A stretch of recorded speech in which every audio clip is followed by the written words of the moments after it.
আসসালামু আলাইকুম রহমতুল্লাহি ওবরকাতুহু।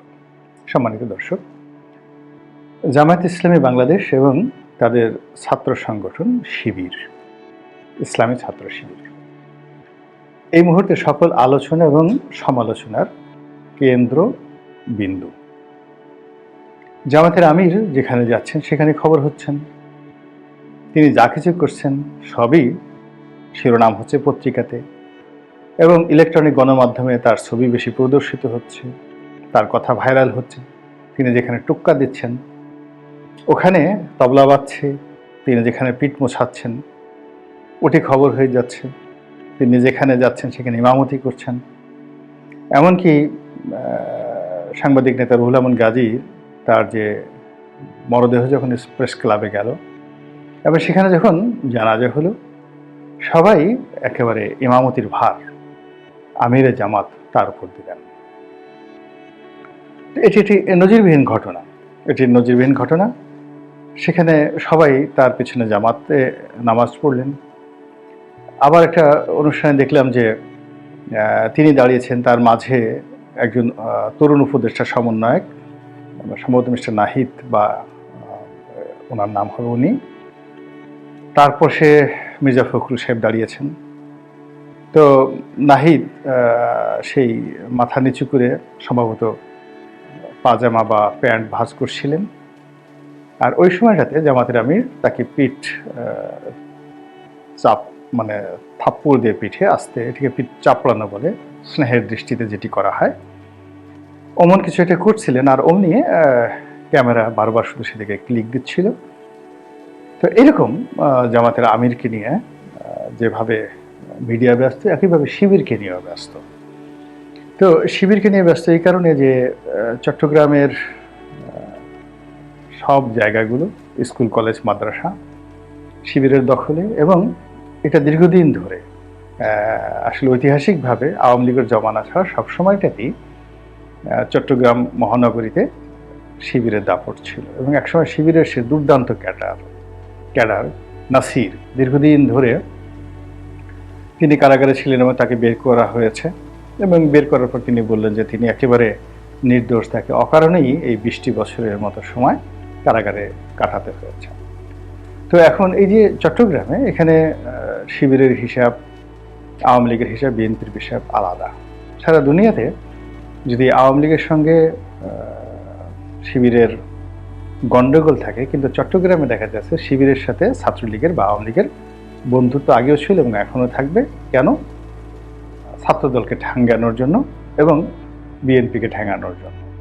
তো এরকম একটা আঞ্চলিক ভেদে একটা জায়গাতে রাজনীতি আছে। আবার চাঁপাইনবাবগঞ্জে যদি চিন্তা করেন, এই এলাকাতে একই অবস্থা। সেখানে জামাত এবং বিএনপি সে ঐক্যবদ্ধভাবে সবসময় কাজ করে, কেবলমাত্র ওখানে বিএনপিকে ঠেকানোর জন্য।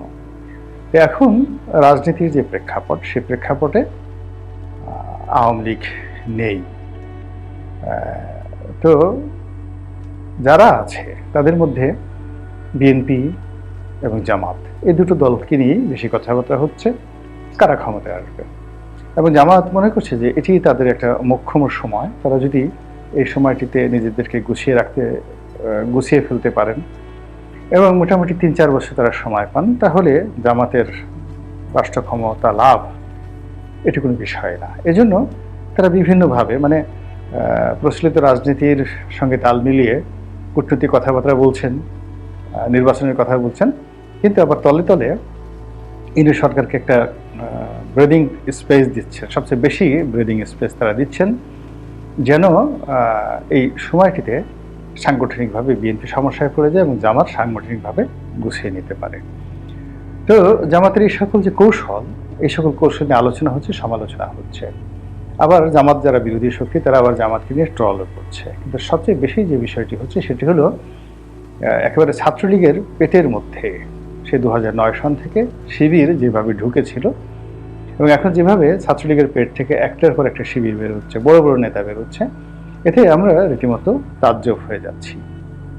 এই যে একজন সমন্বয়ক যিনি আত্মপরিচয় প্রকাশ করলেন এবং যাকে বলা হয় যে তিনি ঢাকা বিশ্ববিদ্যালয়ের শিবিরের সভাপতি, তিনি ছাত্রলীগের পরিচয়ে এবং পরবর্তীতে সমন্বয়কের পরিচয় পুরো সময়টি তিনি বিশ্ববিদ্যালয়ে দাপিয়ে বেরিয়েছেন এবং এটিকে শিবিরের এবং জামাতের একটা অন্যতম কৌশল হিসেবে বিবেচনা করা হয় এবং জামাত এটা নীতিগতভাবেই সিদ্ধান্ত নিয়েছে, বিশেষ করে 2011 সনের পরে, যখন আওয়ামী লীগের দমন পীড়ন নীতি খুব বেশি চলল এবং যখন গণজাগরণ মঞ্চের পরে আওয়ামী লীগ শিবিরকে টার্গেট করলো, তখনই শিবির এবং জামাত চেষ্টা করলো প্রথমত স্ক্রিন আউট, অর্থাৎ দৃশ্যপট থেকে সরে যাওয়া।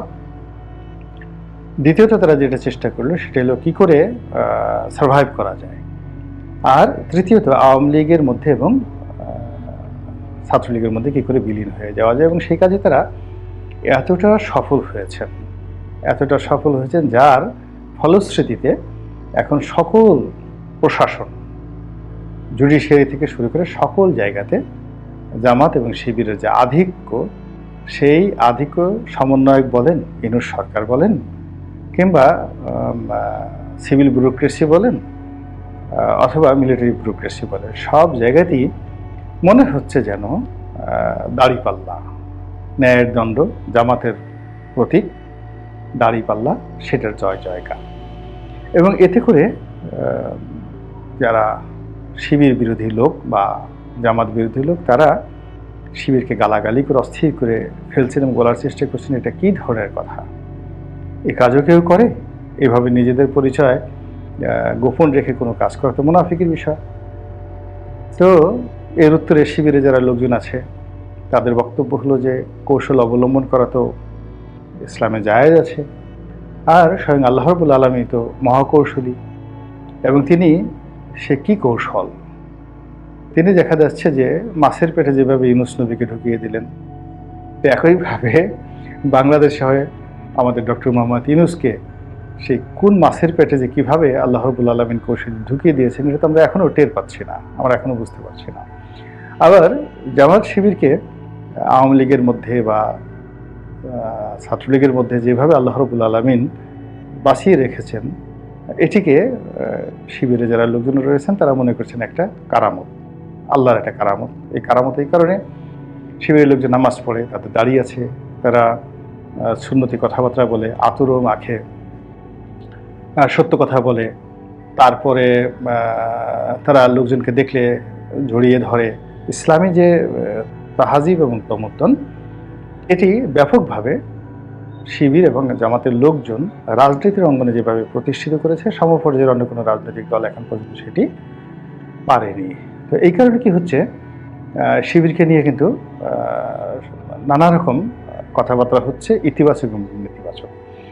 যারা ইতিবাচক কথা বলার চেষ্টা করছে তাদের বক্তব্য হলো, যেহেতু কোরআনকে তারা ফলো করেন, সুন্নাহকে তারা ফলো করেন, এবং তারা যেহেতু কোরআনের ভিত্তিতে একটি রাষ্ট্র প্রতিষ্ঠিত করতে চান, এবং যেহেতু তারা আল্লাহ রাসূলের সুন্নাহ অনুসরণ করেন, সেহেতু তাদের প্রতি একটা অলৌকিক রহমত এবং বরকত আল্লাহ সবসময় নাজিল করে আছেন। ফলে শত জুলুম অত্যাচারের মধ্যেও কিন্তু তারা বুক ফুলিয়ে চলেছেন। তাদের কারো ব্যবসা বাণিজ্য সমস্যা হয়নি, কারো বাড়িতে আগুন লাগেনি, কারো ছেলে মেয়ে নষ্ট হয়নি, বা কারো প্রতিষ্ঠান দেউলিয়া হয়ে যায়নি, বরং বিরূপ অবস্থার মধ্যে থেকে তারা অনেকটা সাহসী হয়ে পড়েছেন।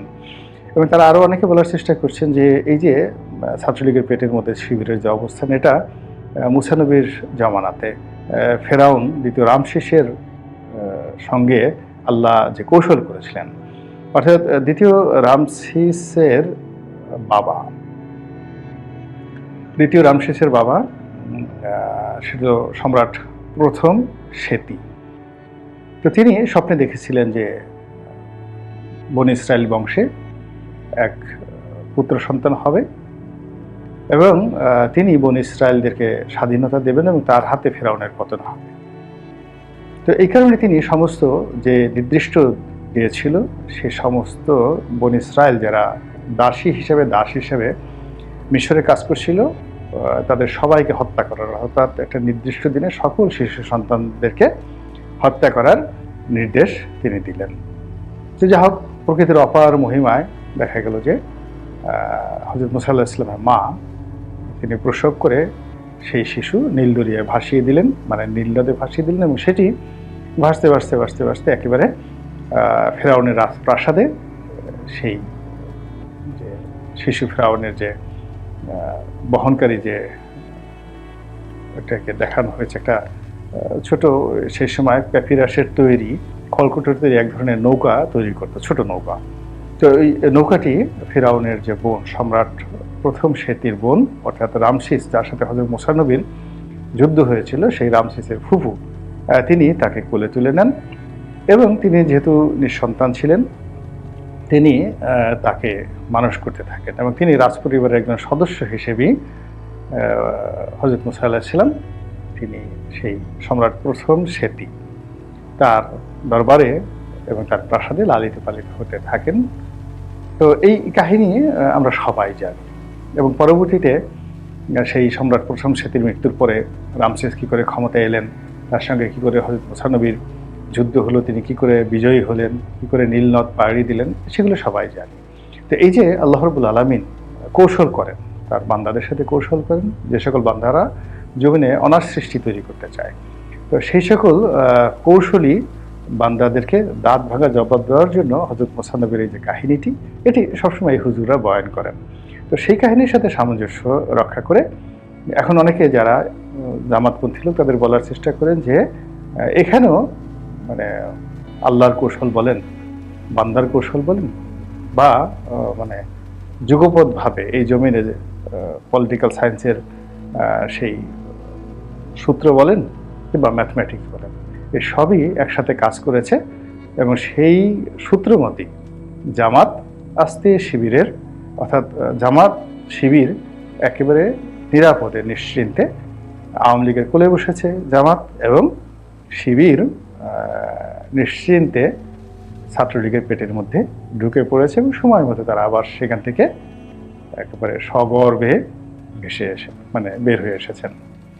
এখন এই যে তাদের বেড়ে ওঠা এবং নতুন প্রেক্ষাপটে তাদের যে তৎপরতা, এটি কি ধরনের সমীকরণ তৈরি করবে আগামী দিনের রাজনীতিতে, সেটি এখন দেখার বিষয়। আল্লাহ আমাদের সবাইকে হেদায়েত দান করুন এবং হেফাজত করুন। আসসালামু আলাইকুম ওয়া রাহমাতুল্লাহি ওয়া বারাকাতুহু।